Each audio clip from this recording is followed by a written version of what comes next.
we'll see this begin to bubble up. And I want to make one thing perfectly clear. I believe that there are a lot of people in the Muslim faith who are good people.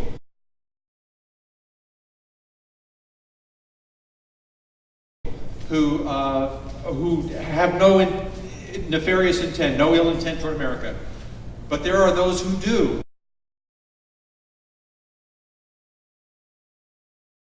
So this is not about Islam, and this is not about Muslim people.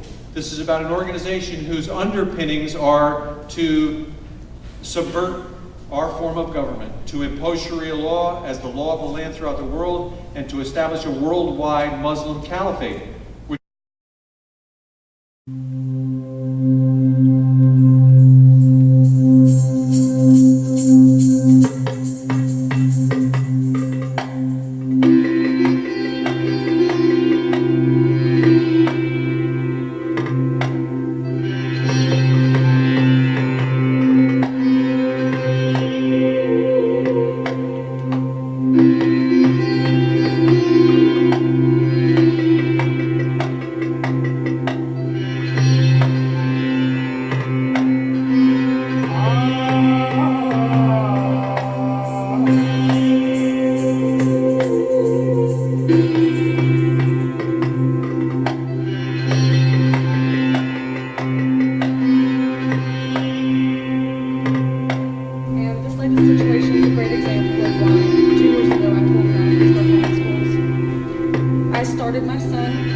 That they're talking about freedom from man-made law, not freedoms as we understand it. Freedom from man-made law, and they're looking at justice under Sharia law.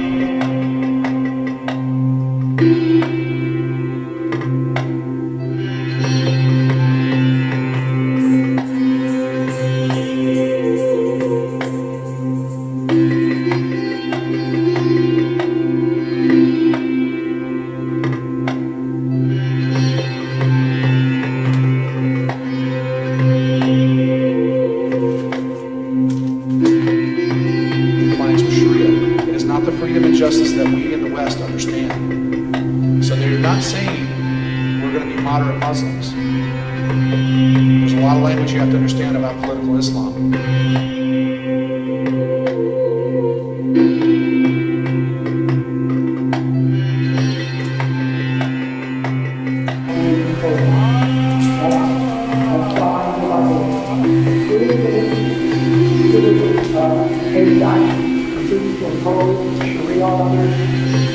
States that's what they're doing, and we have not only a constitutional issue, we have a legal issue, and they are sympathetic, they are working to overthrow our Constitution, our government, as a naval academy graduate of the Marine and FBI.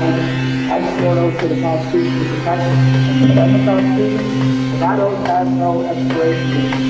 And so we not only need to defend that Constitution against those people, we have an obligation to do so that whether elected officials, so that whether law enforcement officers, anybody, frankly,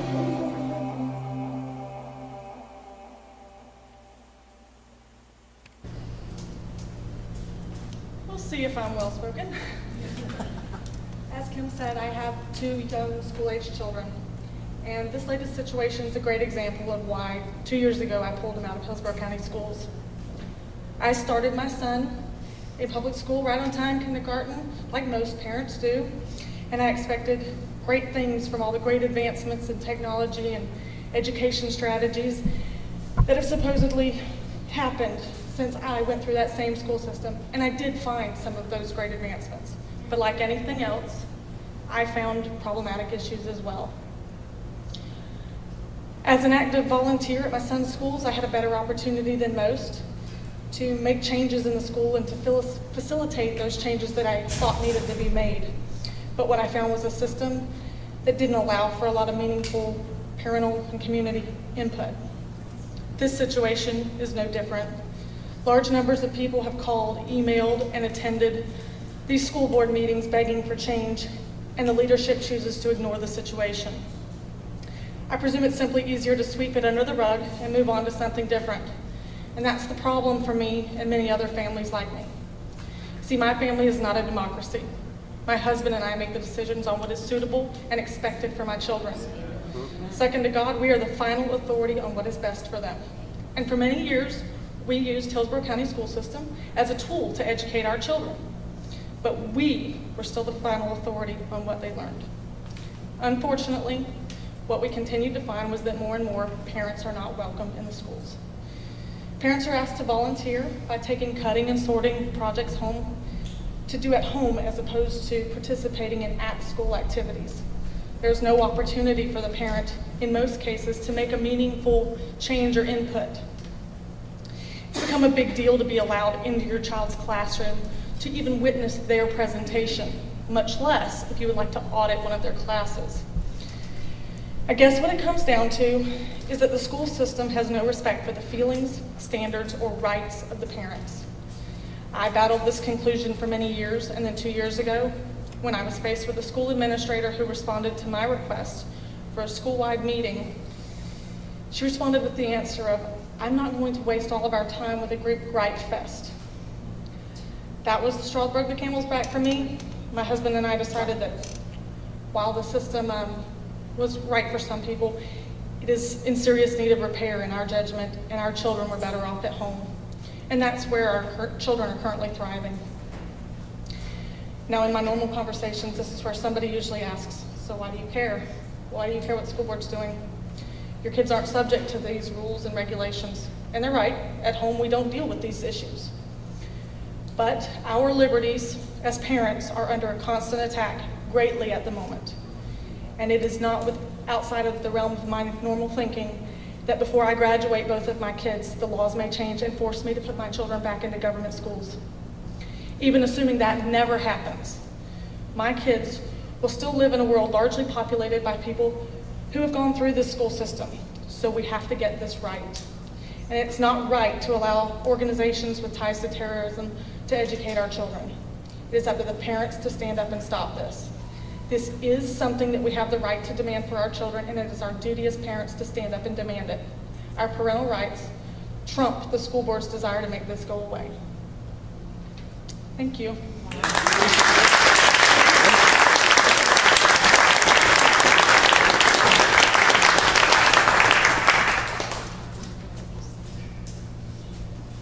We don't want to have a group gripe fest. What do you think of that? Boo! I got a few gripes for him. But guess what? The workshop that we got,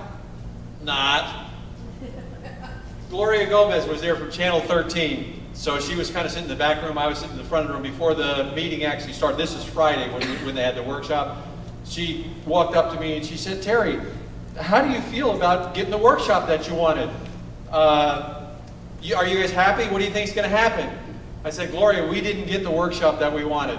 We asked specifically for a workshop with a representative of CAIR and a representative of the Education Coalition there so that we could deal with the issue of CAIR in the classroom. That's not going to happen. This is a farce." And that's basically what I told her. If you read the article in the newspaper, that's what I told the guy from Rob Shaw from the Tampa Tribune.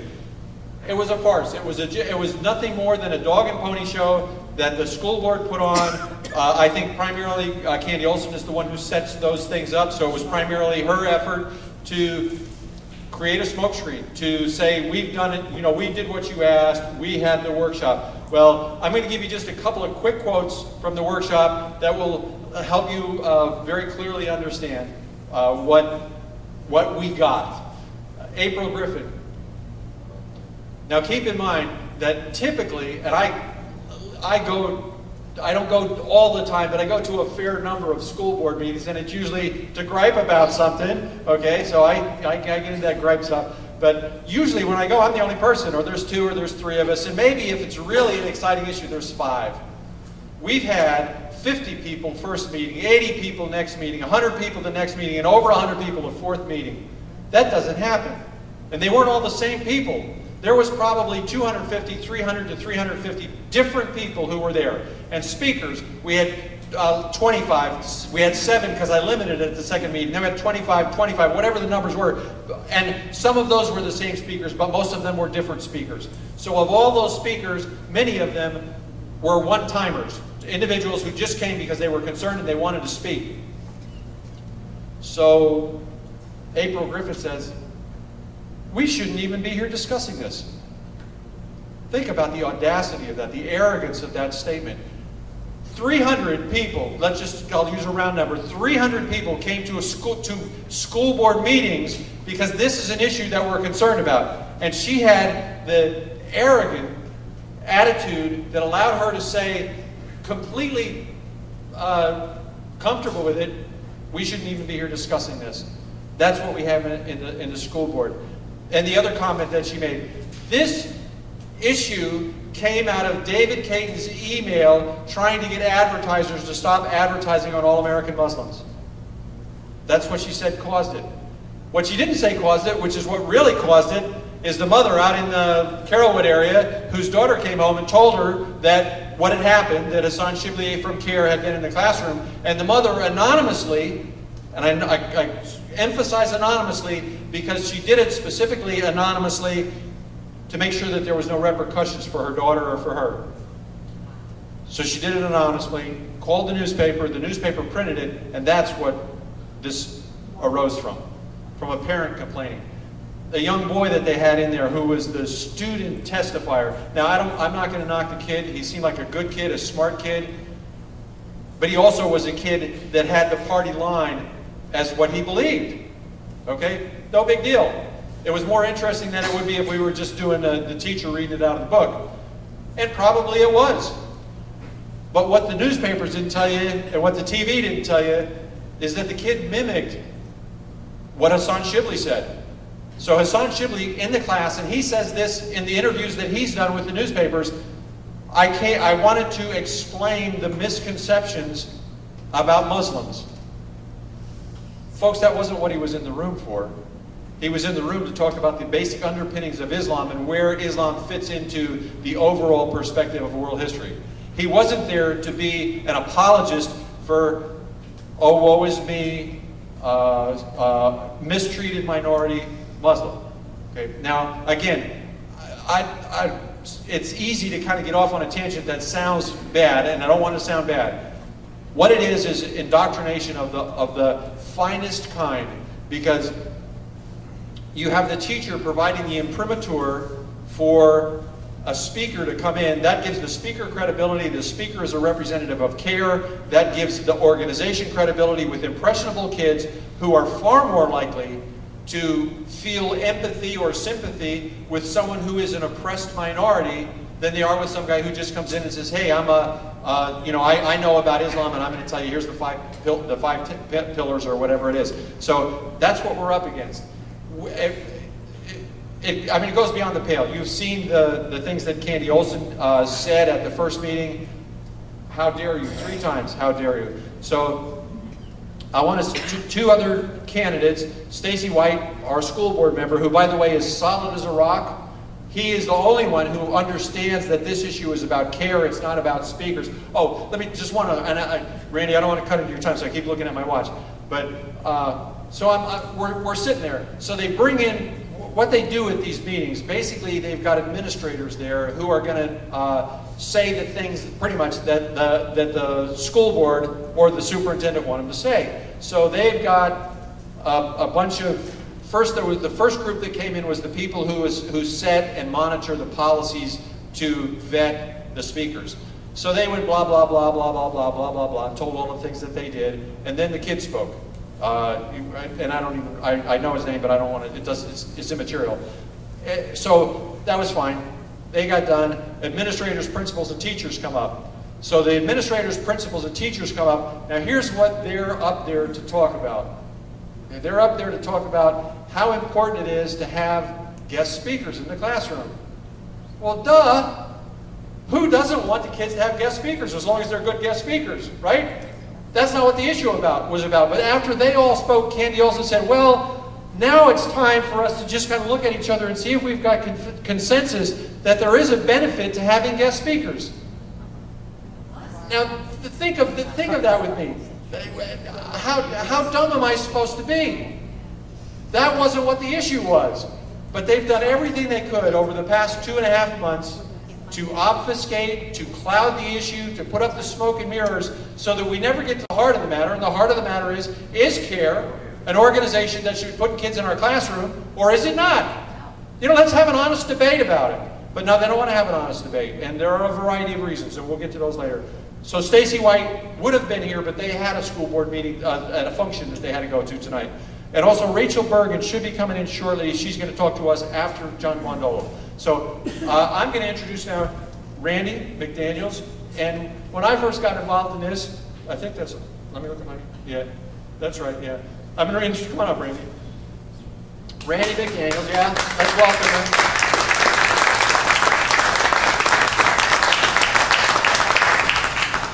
I'm actually right on time, Randy. I've actually got a couple extra minutes. So here's what happens.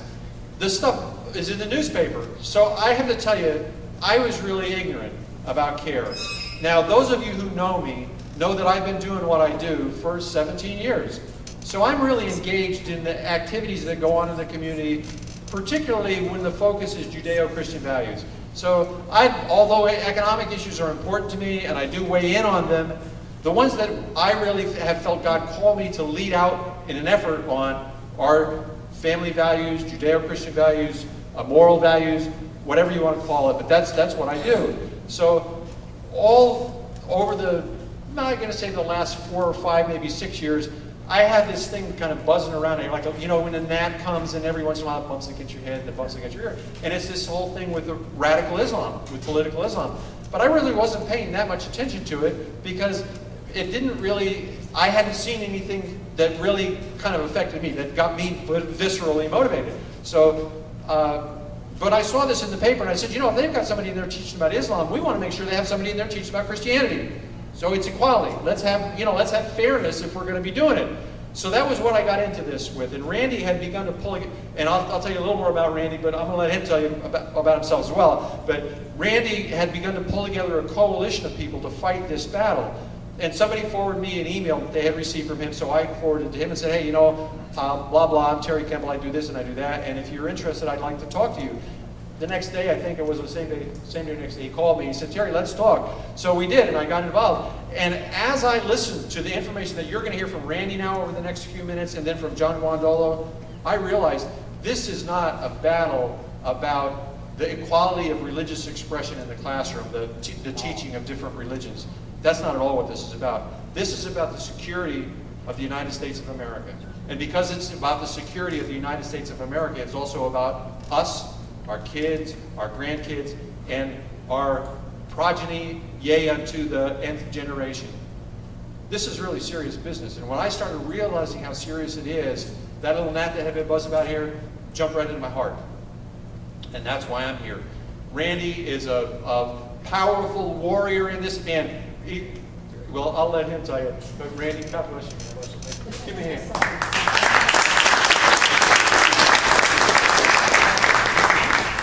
Well, the pastor spoke a little bit about divine interventions and divine appointments. Terry was one of those divine appointments, I've got to tell you. I told the coalition, and this is before I met Terry, that you're going to see God's hand move, because every time that we work in this realm, we see doors open that shouldn't open. We see things that we do and people we meet and things that happen that there's no other way to explain it except that God's hand is involved in this. So while we may look like we're actually the underdog, we're David going against Goliath right now, God's hand is in this, and we will win this. So make no mistake about it. When this country was founded, only 1/3 of the people believed in what we were fighting. Only 10% funded, and only 3% of the Americans fought for the independence of this nation from the king. So while we are small, it's up to you in this room to make this happen. I told Terry when I got involved, I said before we even got started, and we had to know that we were committed. We had leaders in the community. Larissa's one of them. Kimberly's another one. Tim Curtis, I know you guys saw him in earlier here as well. One of the original guys. This is going to be a long-term battle, and if you're not dedicated to it, we're not going to win it. This is a battle that's going to take, first of all, it's got to be visible. The school board figured this is going to go away.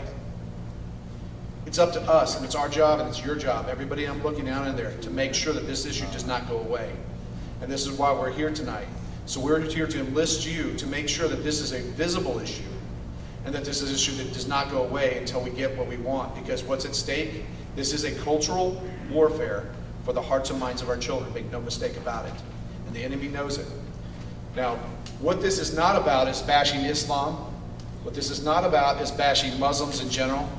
What this is not about is not teaching Islam. In fact, quite the opposite. I think we need to teach Islam to our children explicitly, and definitely important, because it is the most important issue we face today, to understand what the threats are and what the threats are not.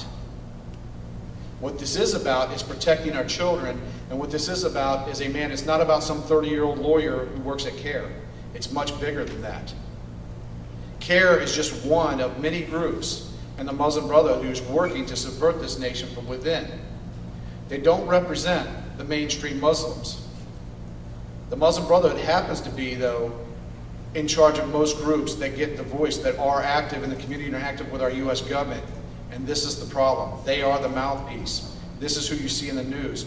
The Dr. Zuhdi Jasser's American Islamic Forum for Democracy, who want to reform and are against Sharia law, are good patriotic Americans. You don't hear from, other than occasionally on Fox News.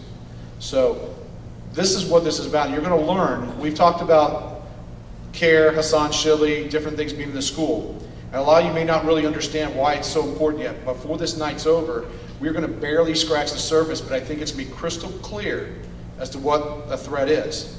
And the threat is Sharia law. Hassan Shibli wants to implement Sharia law in America. So those are some of the things that we're looking at. Each generation has always faced its own greatest crisis. Our generation before, World War II, World War I. Right now, I will tell you, Churchill and other great leaders that understand this threat, understand that this threat is greater than the Nazi Germany was. It's greater than the march of communism.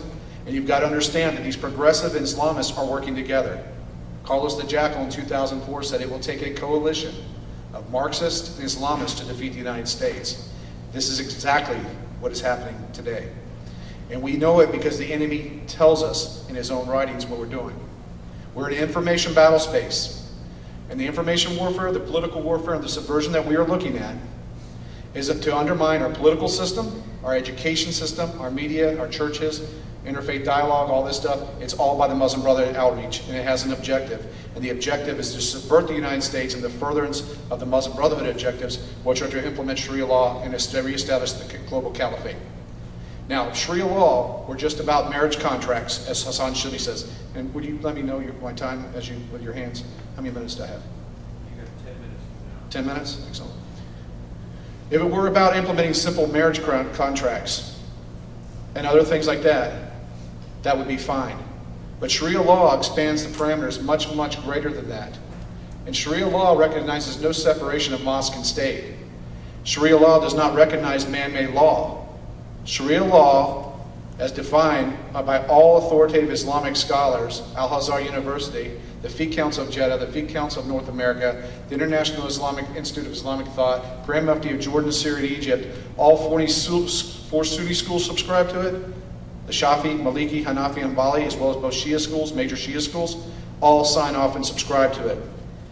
And the ultimate goal is to replace, and this is not an Article 1 issue, First Amendment issue, this is an Article 6 issue, which says that the Constitution of the United States shall be the supreme law of the land. And this is about, make no mistake about it, replacing Article 6 of the U.S. Constitution with Sharia Islamic law. That's what this is about. Hassan Shibli is a political Hamas operative. And this is political warfare that's being conducted for the hearts and minds of our children. Now, I'm going to give some examples in a minute. But basically, if you look at what happened in secular Turkey with the Muslim Brotherhood, and I'm not going to go into a lot of this because I don't want to step on John's toes. I'm sure he's going to cover this. But essentially what happened is in 1924, Ataturk, the head of Turkey, the seat of the global Islamic State, the Caliphate, he moved to secularize his country. He outlawed Sharia. He outlawed wearing of burqas. He outlawed many of the laws that Hassan Shilbi and these guys say, hey, we want to enact. When he did this, he secularized Turkey, and it's lived as relatively a moderate country in the Middle East until recently. Now we see in the last 20 years it turning back towards a Sharia-compliant state. You will see Turkey, actually, I will tell you a prediction, and this is based on indicators. For a fact, you will probably see Turkey reestablished as a global Islamic state in 2013 or 2014, unless Iran gets a bomb. You're going to see some other things happen this year. You're going to see Syria fall, and very likely see the fall of the kingdom, Saudi kingdom, to the Muslim Brotherhood this year.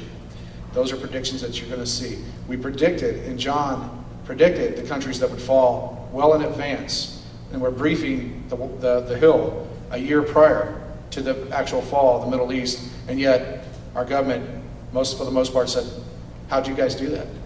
They're 1,000% accurate. The indicators are there. The enemy tells you exactly what he's going to do and how he's going to do it. The enemy has told us how he's going to just take America from within, and they said it's going to be the hearts and minds of our children, because they know they cannot defeat us in a kinetic war, a beans and bullets war. It is an information battle space. Yes, the jihad and the violent jihad is important to our enemy, but it's secondary to information battle, information warfare. So we have to understand that. Now, when Ataturk secularized it in 1928, Hassan al-Banna established the Muslim Brotherhood to do two things: reestablish the global Islamic State and establish Sharia law worldwide. That was what he did. Now we see it moving back to a more Sharia-compliant state. You see countries all through the Middle East going back to a Sharia-compliant state. And then we look at this and can't filter this out and understand. The Egyptian party, who was the leading Egyptian party? Anybody know? Freedom and Justice Party, was it? You have to understand that they're talking about freedom from man-made law, not freedoms as we understand it. Freedom from man-made law, and they're looking at justice under Sharia law, in compliance with Sharia. It is not the freedom and justice that we in the West understand. So they're not saying we're going to be moderate Muslims. There's a lot of language you have to understand about political Islam.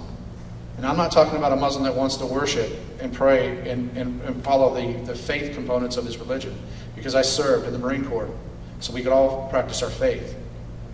What we're talking about is a political ideology, a political system that wants to dictate our way of life. Now, some of the examples going on in the schools. Have anybody heard of the Fatah Gulen? Fatah Gulen has over 140 schools. Talking about Turkey, Fatah Gulen lives in the Pocono Mountains right now. Has 140 schools in the United States of America, tax-funded schools. You have them here in Tampa. If you have any Turkish cultural centers, they're also tied to the Fatah Gulen. The Fatah Gulen is dubbed the most dangerous man on planet Earth, and the Clintons brought him over here in the 80s under asylum because he was going to be killed because he tried to overthrow Turkey and take it back to the caliphate.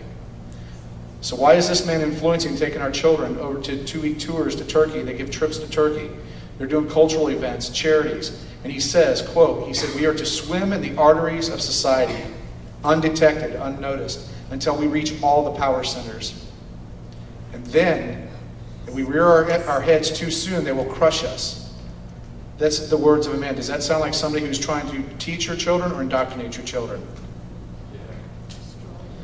Cair, if you saw some of the quotes by Cair. Ibrahim Hooper, the national spokesman, says, I'm not going to tell you that I wouldn't want to see the country of the United States be Islamic sometime in the future. I'm just not going to do anything violent to promote it. I'm going to do it through education.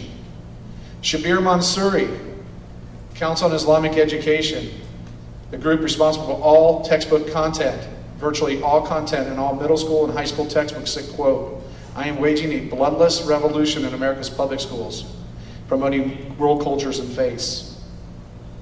And Dawanet, an affiliate of his, said, public schools are fertile grounds where the seeds of Islam can be sowed in the hearts of non-Muslims. Now, does that sound like education and indoctrination? We're dealing with indoctrination. We are dealing with an enemy that has many overlapping groups.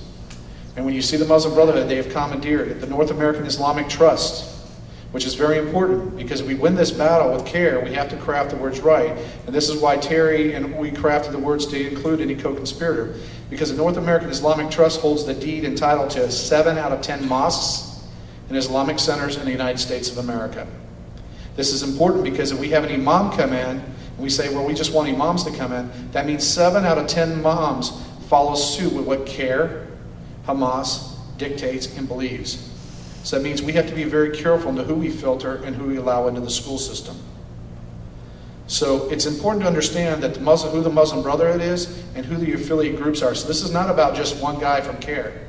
This is about a consortium of hundreds of groups, and that we know of, hundreds, that are working together in concert with a goal, and they work to promote each other. And if you saw with the American laws for American courts that Shilley wanted to shoot down, this was not about halakha law. It does not affect Jewish halakha law. It does not affect Catholic canon law, because what that bill did, was the American laws for American courts did, is it said that we will not recognize foreign law. And the reason that the Oklahoma bill failed was because it was poorly written and Cair sued them within 3 days. This law has not been sued because it's well written. What it is about is, if those religious laws violate civil law, if those religious laws violate criminal law, then they cannot be implemented, and that the court and the judges have to use constitutional law, state and federal law, not Sharia law. That's what that law was about. So that's where we're at. I'm not going to go into a lot more. There's a ton more we can do. We've already touched the school books, but I want to introduce who John Guandolo is right now. John Guandolo, and I've had the privilege of training with him over the last 3 years, and was one of a few civilians to go through their 2-week indoctrination. I'm a former counterintelligence Marine.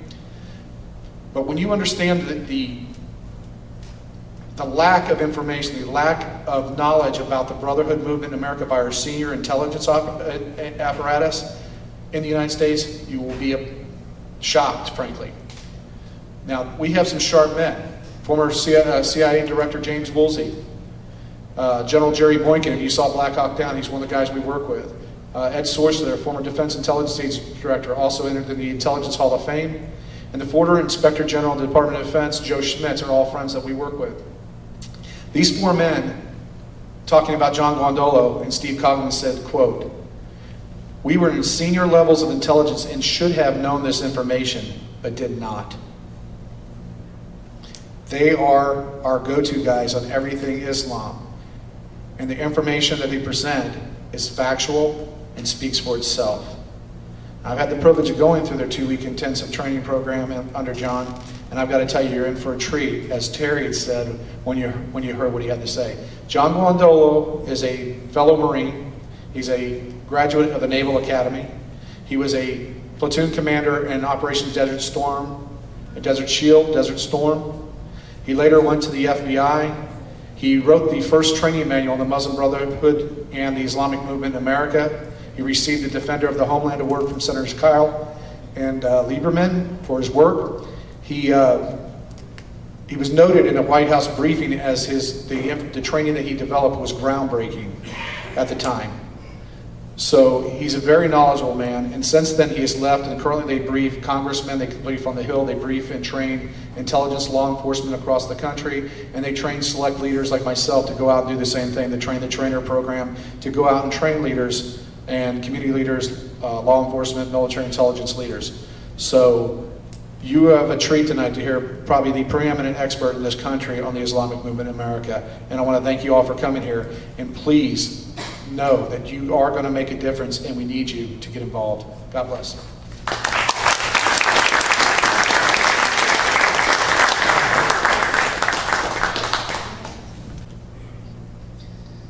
Good evening, everyone. This is John Guandolo from the Strategic Engagement Group. Tonight, we're going to be doing approximately a 45-minute webinar on the Muslim Brotherhood in America, with special influence or special attention to Council on American Islamic Relations and the fact that that is a Hamas entity.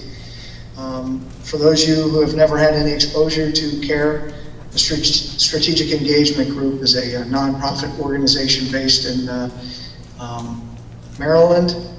We were established in 2010 specifically for defeating any and all efforts to subvert the United States Constitution. And we advise senior leaders in the civilian, military, law enforcement, intelligence community, as well as the public in general, about a number of threats, but specifically focus on the Islamic movement, the Muslim Brotherhood's movement in the United States. All of you, while you are listening to the webinar tonight, For those of you in the Tampa area who are listening in a large public group, you have the ability through your moderator at the computer to ask questions as I go. Since I'm doing this webinar alone tonight, I will occasionally pause and look to see if there are any key questions, and if there are questions that won't be answered through the presentation, I will take a moment and answer them. And I'll do that at least a couple times throughout the presentation. If you find that there are any technical issues, you may also just fire in and say, hey, you know, we lost you know, sound or something like that. That's rarely happen, usually just when we try to do a video or something. But other than that, we're set to go. Before I kind of dig into the meat of this, I want to say that this presentation was put together at the behest of some folks in Tampa, Florida, who have been diligently trying to educate some leadership and other folks down there in the Tampa area about the Council on American Islamic Relations, and that it is in fact a Hamas entity, which we will again go through tonight. Some of you are aware, because of the national press attention, that James Woolsey, the former Director of Central Intelligence for the United States, was out in Oklahoma last week and made several appearances, one of which was covered by the media, in which he made it very clear that CAIR is affiliated with the terrorist organization Hamas. Hamas being a foreign terrorist organization as designated by the United States government. Not unusual for the response, but the director of CAIR in Oklahoma, Munir Awad, responded by calling Director Woolsey a liar for hire. And so at some point, what I encourage those of you who have no knowledge of what we're going to discuss tonight, I encourage you to just sit back and ask, am I going to believe the Director of Central Intelligence, or am I going to believe a individual who represents a known Hamas entity? So with that, I'd like to go ahead and get started in the meat of this presentation.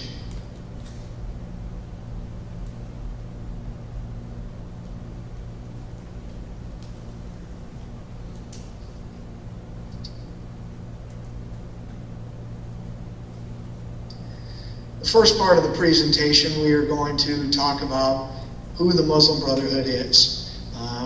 Again, for those of you with no previous knowledge on this, I'll try to walk through this as directly as I can. The Muslim Brotherhood was established in 1928 outside of Cairo, Egypt. And in my experience, I have come to realize that if we just answer one question, most of you will have everything you need to know about the Muslim Brotherhood answered. And the question is, why was the Muslim Brotherhood established? The Muslim Brotherhood was established because prior to the late 1920s, when it was created, after World War I and after the Turkish Revolution, a man named Mustafa Kemal took over and became the first leader of the new nation state of Turkey. He was a national hero. And after nearly 700 years of what was known as the Ottoman Empire, which was the global Islamic state, or the Caliphate, Mustafa Kemal dissolved the Caliphate, did away with the position of Sultan, outlawed the growing of beards, the wearing of hijab. He outlawed the call to prayer. He outlawed Arabic and replaced it with Latin script. He outlawed Islamic Sharia law, Islamic law, and replaced it with secular Western-style law. He built an army to defend the new nation state of Turkey and created a society based in Turkey, which is exactly where the Ottoman Empire was based, which did not look anything like the Islamic State that predated it. This did not go over well in the Islamic world. In 1928, Hassan al-Banna, the son of a prominent imam in Egypt, created the Society of Muslim Brothers, the Muslim Brotherhood, the Ikhwan, to be the vanguard of the Islamic movement, whose sole purpose was to reestablish the global Islamic State, the Caliphate. That's it. And under the Islamic State, Islamic law, or Sharia, is the law of the land. Sharia must be the law of the land, according to the Brotherhood, and the Islamic State must be reinstated. And the means to do this and to impose Islamic law is jihad, only defined as warfare against non-Muslims by the Muslim Brotherhood. So that's where we start. That's why they were created. And I'm going to give a few basic details to help you get a good, clear picture on who the Brotherhood is. Now, Hassan al-Banna, the founder of the Brotherhood, stated, "It is the nature of Islam to dominate, not to be dominated, to impose its law on all nations, and to extend its power to the entire planet." The Muslim Brotherhood's Islamic movement in the world, and we're specifically talking tonight about in North America, seeks to impose law and extend power. Two important pieces to understand here is this is not a First Amendment right. There is not a First Amendment protection for an entity to violently or subversively impose foreign law on U.S. citizens, nor to extend hostile power onto those citizens of the United States. There is no First Amendment right that protects that. Our Constitution, the U.S. Constitution, states that in Article 6, this Constitution shall be the supreme law of the land. So first and foremost, this issue we're dealing with is not a matter of freedom of religion or expression. It's about defending the U.S. Constitution and the laws of the United States. And federal code does make it illegal to conspire to overthrow the U.S. government and replace it with another form of government. And just to bring you up to the present day, the previous leader, the international ruler called the Supreme Guide of the International Muslim Brotherhood, Muhammad Akef, stated publicly, "The Muslim Brotherhood is a global movement whose members cooperate with each other throughout the world based on the same religious worldview, the spread of Islam until it rules the world." Again, this is about imposing law and extending power. Now, if we go to the Muslim Brotherhood's official English website, we will see first, up in the top there, you'll see the word freedom. And the first thing, since the Brotherhood states that everything they do is done in furtherance of Islamic law in order to impose Islamic law is the basis by which we can understand everything they do. And for those of you not aware, there are actually thousands, but hundreds of Islamic legal texts, law books, authoritative Islamic law that can be purchased in English. You can get a lot of them on public websites like Amazon. Because the reason they're published in English is some of the largest Islamic countries in the world, their official legal language is Egypt, like India, Pakistan, Indonesia, others, because those were British colonies and much of the law is published in English. So authoritative Islamic law can be, you can find it there. Now, the reason I point that out about the word freedom is that when the Brotherhood uses terms or expressions, you must use the filter of Islamic law to understand them. So in Islamic law, freedom is the freedom from man-made secular laws, not freedom the way the Western governments or cultures understand them. Now, you will not find these bylaws of the Muslim Brotherhood on their website anymore, which is ikhwanweb.com.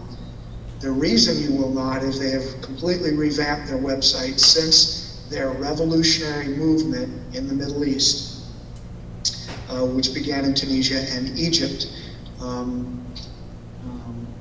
right in about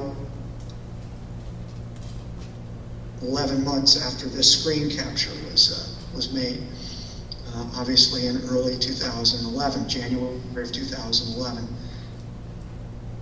But we have the complete screen capture of the bylaws, and so I'm going to go through them with you. By the way, for those of you, just got a quick question.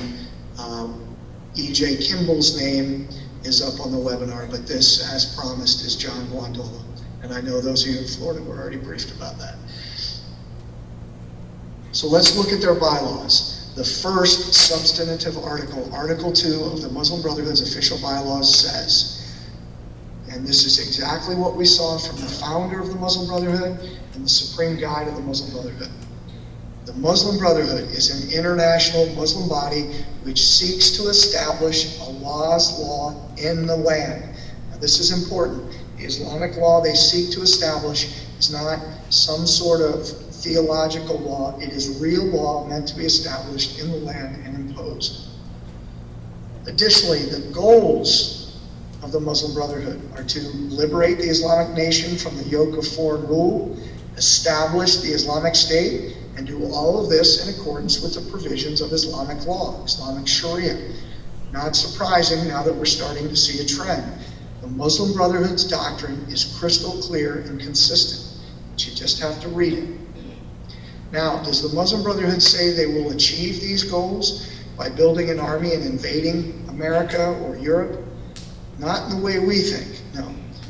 If you look at the top of the page, they will achieve their objectives based on the following means. Make every effort for the establishment of educational, social, economic, scientific institutions and the establishment of mosques, schools, clinics, shelters, clubs, as well as the formation of committees to regulate zakat affairs and alms.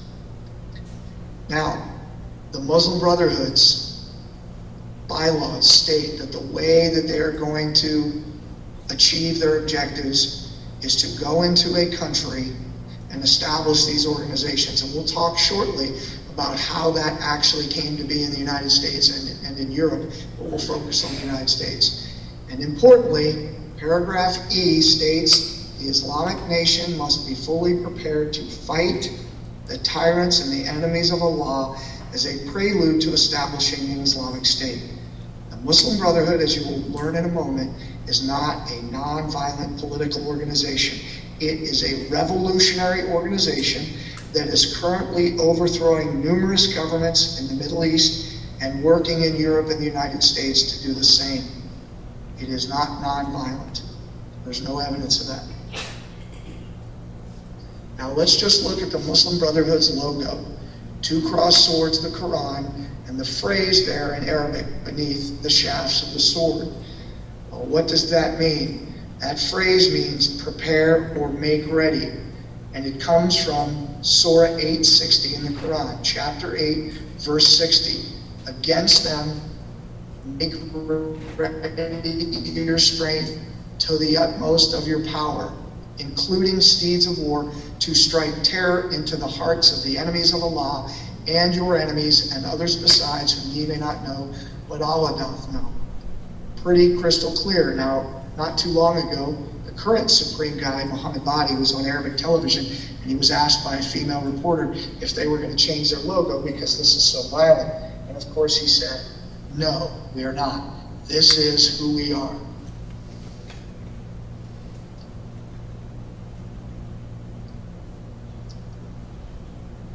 Now, the Muslim Brotherhood Creed.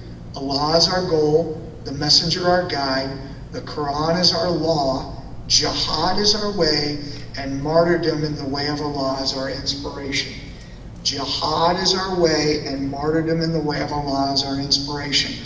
I think with everything we know right now, it's fair to ask, is this an organization that the U.S. government, local governments, school districts, city councils, local businesses across the United States, the U.S. Intelligence Service, and the U.S. Department of Defense, is the Muslim Brotherhood an entity we should be working with?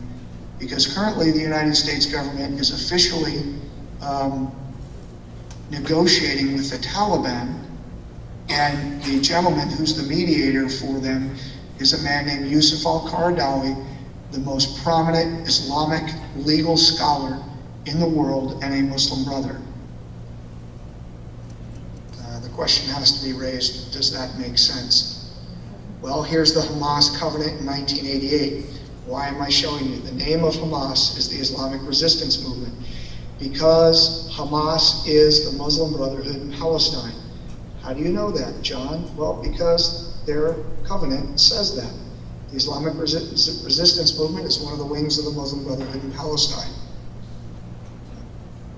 We also know, as we talk about whether or not the Muslim Brotherhood is violent, first of all, if somebody tells you the Muslim Brotherhood is non-violent, the first thing that should come out of your mouth is Hamas, and have them try and explain how Hamas is non-violent.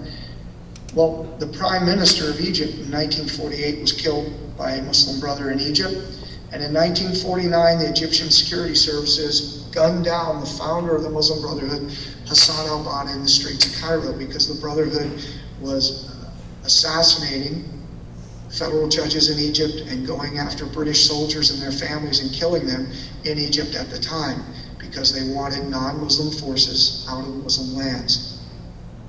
Well, let's bring it home a little closer.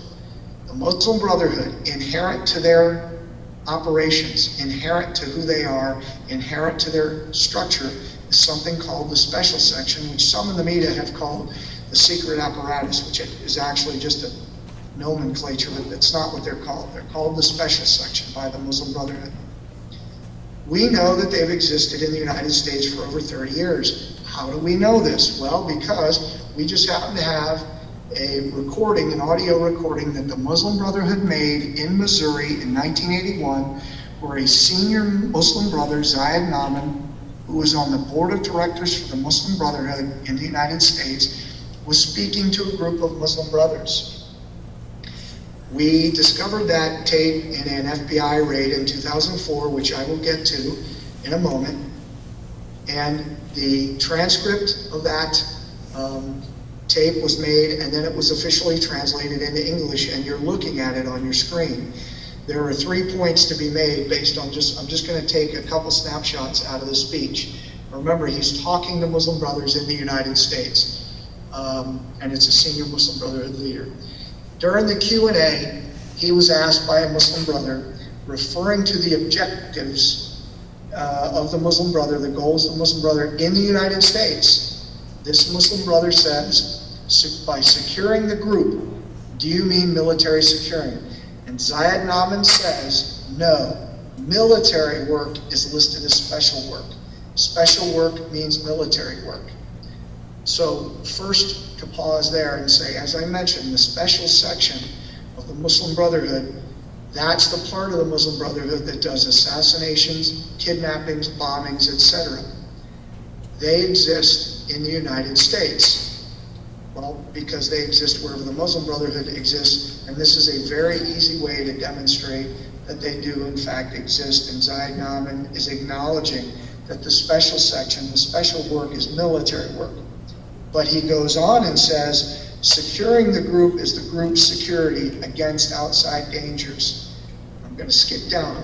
Monitoring the suspicious movements, the government bodies such as CIA, FBI, to find out if they are monitoring us, are we not being monitored, how can we get rid of them? That is what is meant by securing the group. So the first point to be made, number one, is the Special Section is a part of the Brotherhood, and they do military work. And one of the leaders of the Muslim Brotherhood in the United States acknowledged it right here in a conversation. Secondly, the Muslim Brotherhood has internal security, and he's acknowledging it. They have an internal security apparatus. We also know that during the Q&A, somebody asked about weapons training camps, because Zayed Nahman, the leader, one of the leaders of the Brotherhood that I mentioned, is talking about weapons training camps. And he discusses that in Oklahoma, the police started to get strict in asking for things like licenses and IDs, because you know how those pesky police can be, actually trying to enforce the law. Well, he says, Zayed Nahman says, when you set up a camp, you request a camp with a shooting range, one which has a range to shoot, one which has a range which they use for shooting, in case you all didn't get it the first 3 times. So, and whether they will have a weapons training in other regions, he doesn't know. because of the pressures that exist in Oklahoma. And he goes on to discuss it.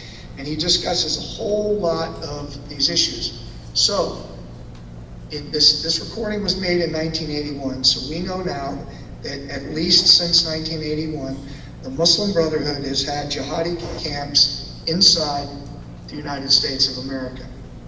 I find that disconcerting. I'll leave that to you to make a judgment call on it. So what about the Muslim Brotherhood in the United States? The Muslim Brotherhood was here as early as the early 50s, and they established several organizations. Primarily, they first settled in Indiana, Illinois, and Michigan. This would explain why Illinois, Chicago, is the hub of Hamas, and quite a lot of Hezbollah activity too, but Hamas in the United States. By the way, it's also, as I mentioned, Hezbollah. It's also where the Communist Party USA is headquartered. In Indiana, we have two of the largest Muslim Brotherhood organizations, the Islamic Society of North America and the North American Islamic Trust, originally built their centers there in Plainfield. And then, of course, most people are aware that Michigan, Detroit and Dearborn have massive Islamic communities, but not just Islamic communities, communities whose leadership are Muslim Brotherhood, Hamas, and others. There are also Hezbollah presence there as well. By the late 70s, early 80s, the Muslim Brotherhood had reached coast to coast. And we'll talk about the organizations that they established. When they initially came, they came and settled across the United States in small numbers, small groups of men, 3 to 5, 8, 9, 10, and they slowly did the things that their bylaws said they were going to do. They built organizations like mosques, clinics, shelters, trade organizations, all these things to be fronts for brotherhood work. Now, let's discuss this particular piece that takes us into the meat of what we can cover tonight with a limited time, because we only have approximately 20 or so minutes left. This is Ismail el-Barassi. Some of you may be aware of this story, but I'll tell it again. He and his wife, in August of 2004, and his children are driving across the Chesapeake Bay Bridge in Maryland.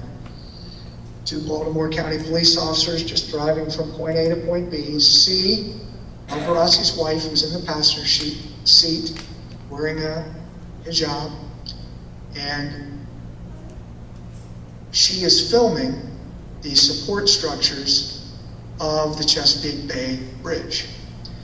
The police, this is post 9/11, realizing this is a problem, they pull the vehicle over.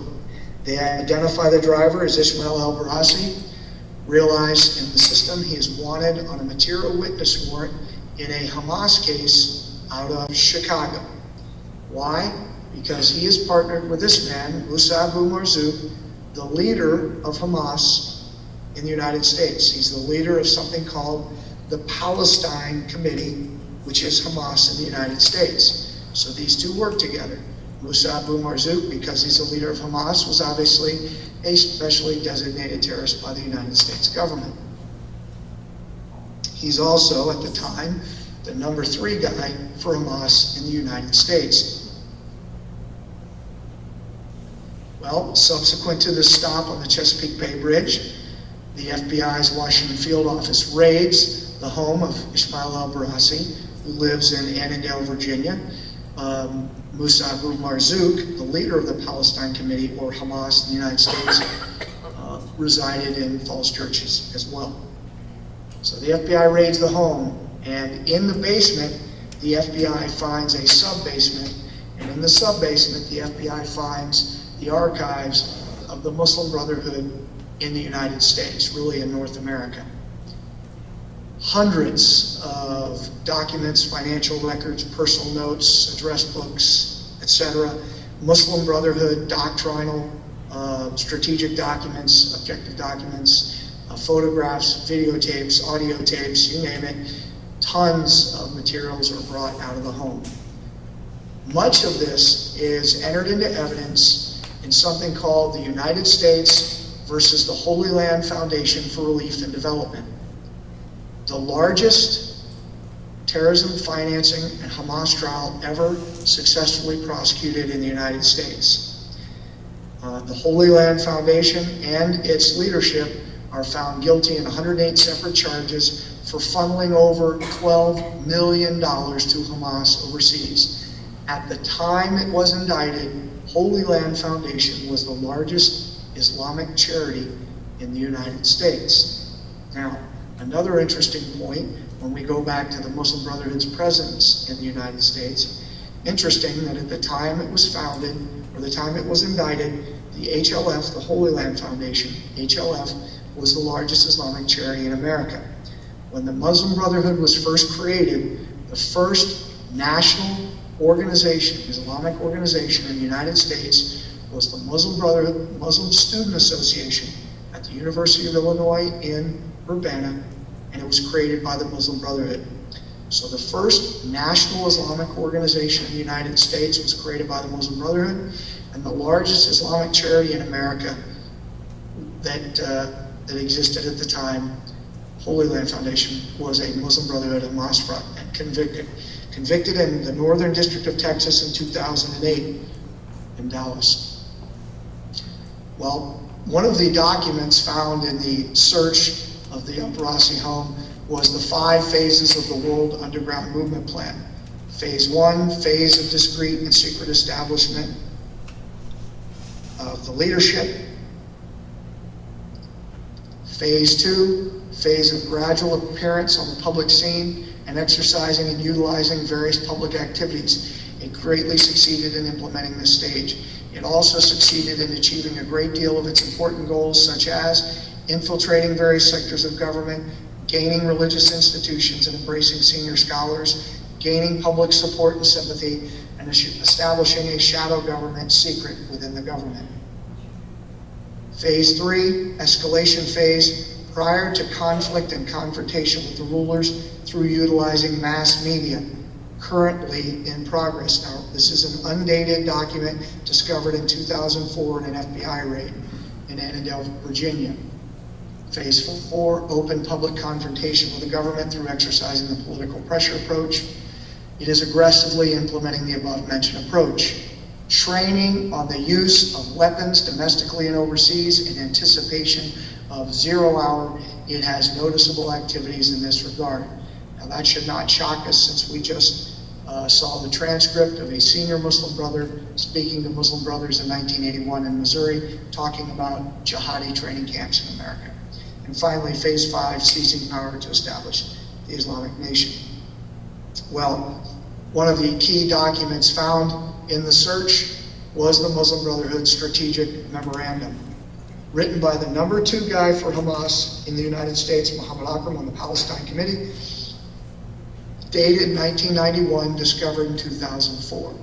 And when we go to El-Barassi's phone book, we just see that Muhammad Akram is listed as a member of the board of directors for the Muslim Brotherhood in the United States.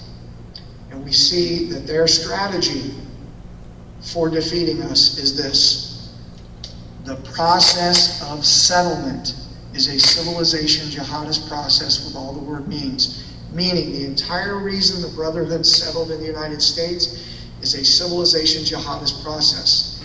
The Ikhwan, or the Muslim Brotherhood, must understand their work in America is a kind of grand jihad in eliminating and destroying Western civilization from within and sabotaging its miserable house by their hands and the hands of the believers, so that it is eliminated and God's religion is made victorious over all other religions. Without this level of understanding, we are not up to this challenge and have not prepared ourselves for jihad yet.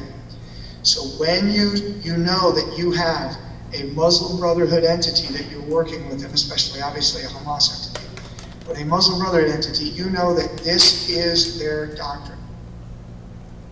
Civilization jihad, grand jihad, by their hands, meaning by our hands. They seek to get us to do their work for them, our leaders. So the last page of this strategic document lists the organizations. Now remember, this is dated 1991, 20 years ago. And these organizations, which are part of the Muslim Brotherhood, entered into evidence in the largest Hamas trial in U.S. history, stipulated to by the defense that this is what it purports to be. And these organizations today constitutes some of the largest Islamic organizations in North America. The Islamic Society of North America, the Muslim Student Association, the North American Islamic Trust, the ISNA-FIQ Committee, which became the FIQ Council of North America, the Islamic Circle of North America, the International Institute for Islamic Thought, and the Islamic Association for Palestine, which we're going to give special attention to here this evening. Now, these are not all of the Muslim Brotherhood organizations in North America, but they are some of the key ones. So let's discuss the Council on American Islamic Relations, and let's factually, using evidence in a federal trial, the largest Hamas trial ever successfully prosecuted in America. This evidence you're going to see was stipulated to by the defense, which means if you want to challenge it, you are just going to be factually and legally wrong. What do we got here? Well, here are the two leaders and founders of CAIR, Nihad Awad and Omar Ahmad. Well, in 1994 at Barry University in Florida, Nihad Awad said, "I am in support of the Hamas movement more than the PLO." And he went on to defend Hamas. That's Nihad Awad. That's in 1994, the year CAIR was established. Omar Ahmad, chairman of the board for CAIR, stated in 1998, published in the Argus newspaper, Fremont, California, "Islam isn't in America to be equal to any other faith, but to become dominant.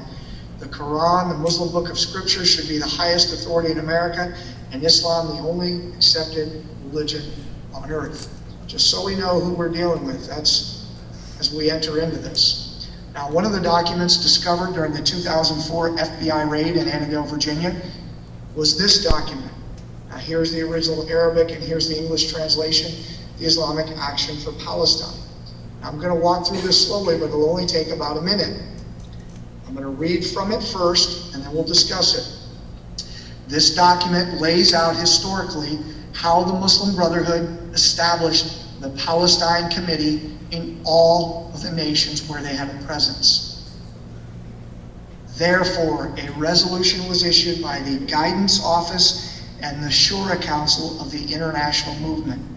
These are the two governing bodies of the International Muslim Brotherhood. When they say international movement, they mean the International Muslim Brotherhood.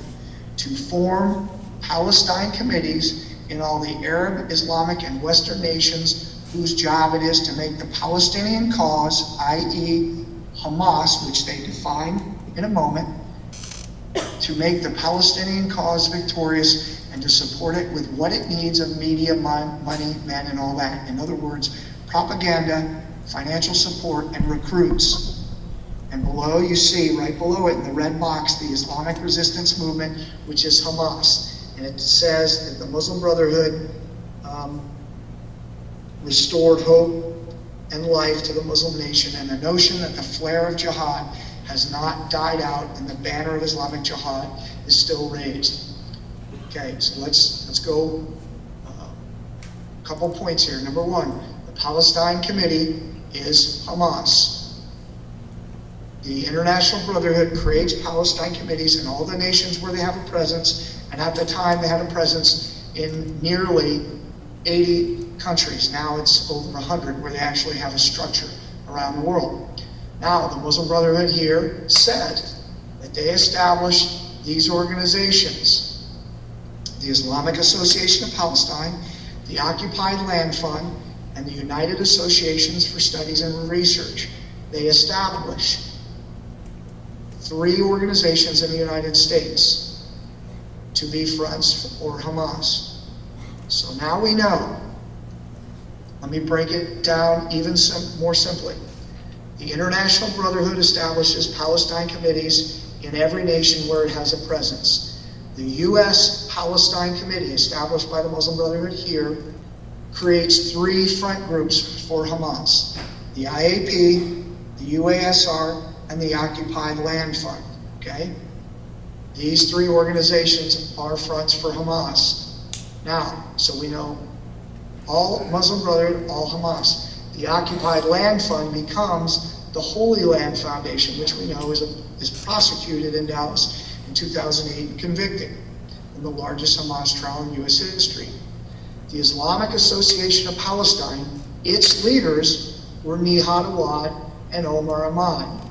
Now first, the guys who founded CAIR. First, let me show you this. This is a chart that the prosecutors in the Holy Land Foundation used in this case. And it demonstrates that Musa Abu Marzouk, who's the leader of Hamas, the Palestine Committee in the United States, is the chairman, obviously, of the three Hamas organizations. And we see that Omar Ahmad, who actually was in a leadership position, the president of the Islamic Association of Palestine, is listed there.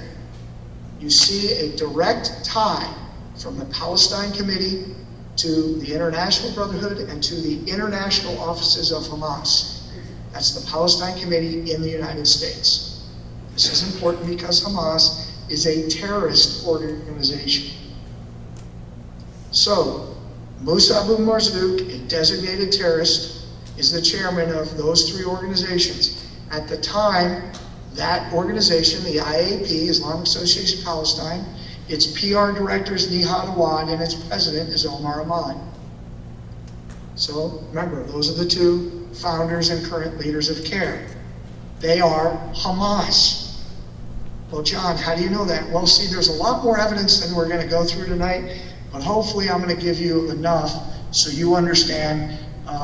We could make this presentation 14 hours long and we would not run out of evidence. But let's just look. Another document found in the El Barassi search in 2004 is the structure of the Palestine Committee's Central Committee, their executive committee. And here's the breakdown. And we know that Omar Ahmad, whose alias is Omar Yahya, and I'll show that to you in a moment, is on the executive committee for the Palestine Committee in the United States. So not only is he the president of the Islamic Association of Palestine, one of the Hamas fronts for the Palestine Committee, he's on the executive committee. He's on the leadership committee for the entire thing. He's one of the leaders of CAIR. But to make it even easier for us, we found at the 2004 raid in Annandale, Virginia, where the Muslim Brotherhood archives were found, a list of the leaders of the Palestine Committee in America. And of course, number one is Musa Abu Marzouk. Some of you may see. Number two there is Muhammad Akram, who wrote the strategic memo. Number 25 is Omar Ahmad, chairman of the board, original founding chairman of the board for CAIR. And you'll see number 32 there is Nihad Awad. These are the current leaders of CAIR. Now, in 1993, the FBI covered or surveilled a meeting in Philadelphia. This is 1993. The reason that they surveilled the meeting, covered the meeting, is because it was a meeting of the Palestine Committee in the United States, which they knew was Hamas. And the FBI said this meeting was a, quote, meeting among senior leaders of Hamas, HLF, and the IAP, of which Nihad Awad and Omar Ahmad, the leaders of CAIR, were leaders of the IAP at the time in 1993. All attendees of this meeting are Hamas members. Now that's the FBI saying that. Now what did the FBI do? They put microphones in the meeting rooms. They wiretapped phone conversations. They did physical surveillance and took photographs and videos and a whole host of other things. So we have a lot of information just on that we won't get into, but I'll hit a couple things. Number one, so it was a meeting. All attendees of this meeting are Hamas members. Who was at the meeting? Nihad Awad and Omar Ahmad, the leaders of CAIR. Entered into evidence this chart by the prosecution in the Holy Land Foundation trial. Now, I would say we've done our due diligence and demonstrated that the leadership of CAIR is Hamas, but I want to do more. I want to show you that CAIR was created to be the fourth Hamas front in the United States. So you know this isn't just a couple bad guys and they create CAIR. There's more to it. First of all, we have many transcripts of where there were microphones in meeting rooms, and we see Nihad Awad and Omar Ahmad were recorded during the meetings of the Palestine Committee, i.e. Hamas, several members of the men listed in this very example I have here from October 2nd of 1993 were prosecuted in the Holy Land Foundation trial because they were leaders of HLF. So we know that they are Hamas members. So they're in a meeting having private conversations. During one of the conversations, Omar Ahmad, leadership of CAIR, is recorded saying,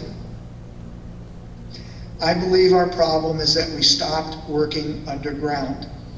And he's specifically saying that because he believes they went public too soon and they brought a lot of attention on themselves. Two things I want to bring out here. Omar Ahmad continues and says, if we want to do something like that, i.e. establish a new organization, if we want to do something like that, it is better that it is an independent, separate, and new organization, and no one knows any connections it has with the Holy Land. And he meant the Holy Land Foundation. And why did he say that? Because he knew at the time that the government was onto the fact that the Holy Land Foundation was a front for Hamas. So that's the first piece. Now this is 1993, and after this meeting in 1994, the Palestine Committee establishes CAIR as the fourth front for Hamas in the United States, and the leader, of course, becomes Omar Ahmad and Nihad Awad. But let's go up a few sentences because this is important. Omar Ahmad, the leader of CAIR, says, if a message is publicized, we will know. The media person among us will know, recognize you send two messages, one to the Americans and one to the Muslims. Now, what is he saying? He is saying that you lie to the Americans and you give the other message to the Muslim community. This is very important because when you're dealing with CAIR, they lie to you. How do we know they lie? Because we have a recording where the leader of CAIR, just prior to CAIR standing up, number one, we know it's a Hamas front. Number two, we know that he says you give one message to the Americans and a different one to the Muslim community. Why? Because they're Hamas, and terrorists sometimes lie to you. So you might be shocked by that. Well, we know that in the HLF case, the prosecution demonstrated that this was the structure for Hamas. Well, since CAIR is a Hamas entity, or the Palestine Committee is Hamas in the United States, we know that of the Hamas entities, CAIR specifically fulfills the political and social responsibilities of that structure. And we know that the special section fulfills the military portion of this. Well, some of you may know that the FBI cut ties with CAIR in 2000, really the fall of 2008, but it was publicized in January 2009. Well, why did the FBI do that? Well, the FBI designated Hamas as a terrorist organization. FBI headquarters said that FBI headquarters directed field offices to cut ties with local branches of CAIR and the National Office of CAIR. And oh, by the way, just one side note, Nihad Awad, one of the leaders of CAIR, wrote a letter to Muammar Gaddafi asking him to fund a project. Well, it just so happens that CAIR is a United States-based nonprofit charity registered with the IRS at the time, and was writing the leader of a foreign nation, which had previously been a designated terrorist, on the terrorist nation list, was asking for funding for them, which is a violation of the FARA Act, a violation of law. So a fair question could be, why are they not being prosecuted for that alone, besides the fact that they are the front for a Hamas organization? Well, let's jump forward to February 2010. Sitting member of Congress, Congresswoman Sue Myrick of Charlotte, North Carolina, asked the Department of Justice. She requested that every member of Congress be given a brief on the implications of the Holy Land Foundation trial. Because obviously the implications of the trial are that there is an Islamic movement in the United States, and nearly every major Islamic organization in America is a part of it. Certainly the most prominent organizations are part of it. So as a response to that, the Assistant Attorney General for the United States, in a letter responding to a sitting member of Congress, said, that evidence at HLF was introduced in the trial which demonstrated a relationship among CAIR, individual CAIR founders, and the Palestine Committee. Evidence was also introduced that demonstrated a relationship between the Palestine Committee and Hamas. Well, I think we all remember third grade math. If A equals B and B equals C, A equals C. The Assistant Attorney General of the United States is telling a sitting member of Congress that CAIR is a part of the Palestine Committee, that the Palestine Committee is Hamas in the United States. But we're not done yet. CAIR is listed as one of the 246 named unindicted co-conspirators in the largest successfully prosecuted trial, Hamas trial in the United States. But that is not the most important point. The most important point, as you see, is that CAIR is listed as a member of the Muslim Brotherhood's Palestine Committee, which means everyone on this list right in front of you is Hamas. And if you see this particular page, page 5 ends at number 20, we go to the second page where it picks up with 21. All these people on this list right in front of you are Hamas. To include number 43, Omar Ahmad, aka Omar Yahya, the founding chairman of the board for CAIR, leader of CAIR, along with Nihad Awad. So the named unindicted co-conspirator, but more importantly, a named member of the Palestine Committee, i.e. Hamas in the United States. Well, I'm just giving you this as a background. We have a couple more minutes and then we'll finish up. ISNA and NATE, Islamic Side North America, North American Islamic Trust, members of the Muslim Brotherhood's movement in the United States, also unindicted co-conspirators, members of the Muslim Brotherhood in the United States, in the largest Hamas trial in America, because we have hundreds of documents demonstrating that ISNA sent funds directly to Hamas and Hamas entities and Hamas leaders. Well, ISNA, NATE, and CAIR petitioned the federal court to have their names removed from the unindicted co-conspirator list. And the prosecution, in response, filed this motion, and I'm going to read a piece of it to you and show it to you. There it is. ISNA and NATE, in fact, shared more with HLF than just a parent organization, which was the Muslim Brotherhood. They were intimately connected with the HLF and its assigned task of providing financial support to Hamas. The U.S. Muslim Brotherhood created the U.S. Palestine Committee, which documents reflect was initially comprised of the three organizations that we've already discussed. CAIR was later added to these organizations. The mandate of these organizations for the International Muslim Brotherhood was to support Hamas. I'll let that sink in for a moment. That's the federal government talking.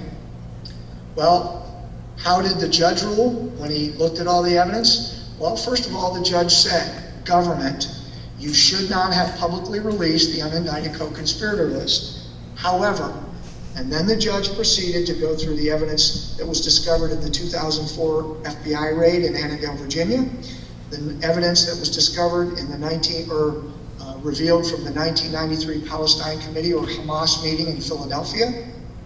And then the judge said this: the government has produced ample evidence to establish the associations of CAIR, ISNA, and NATE with HLF, a Hamas front, IAP, a Hamas front, and with Hamas itself. This went to the appellate court, and a 3-judge panel unanimously ruled to leave CAIR, ISNA, and NATE on the unindicted co-conspirator list of the overwhelming evidence. I encourage all of you to go to the NIFAfoundation.org, click featured legal cases, and then click HLF 2.0, where you will get an amazing summary of the HLF case, and you can click on links to understand and get all the documents that we've discussed here, and many more pictures of the leadership of Hamas in the United States, and go even deeper. All the transcripts of all the conversations that were recorded by the FBI, etc. Now, before I end, I want to take a minute and just say this. These organizations that are on your screen are 8 of the largest Islamic organizations today in the United States. And they are, in fact, part of the Muslim Brotherhood movement in the United States, the Islamic movement in the United States. These are the organizations, primarily ISNA, CAIR, MPAC and the Muslim American Society, working with the U.S. government, the State Department, the FBI, the CIA, the White House, state governments, and at the local levels. Now, this is a significant problem, and it needs to be addressed. What I hope that you all have gotten tonight is an understanding that there is a Muslim Brotherhood movement in the United States, that many of the key organizations are a part of it, that the Muslim Brotherhood established the Palestine Committee to be do work for Hamas here, to be the guide for Hamas in the United States, and that the Palestine Committee has created 4 organizations to support Hamas, the 4th of which was CAIR.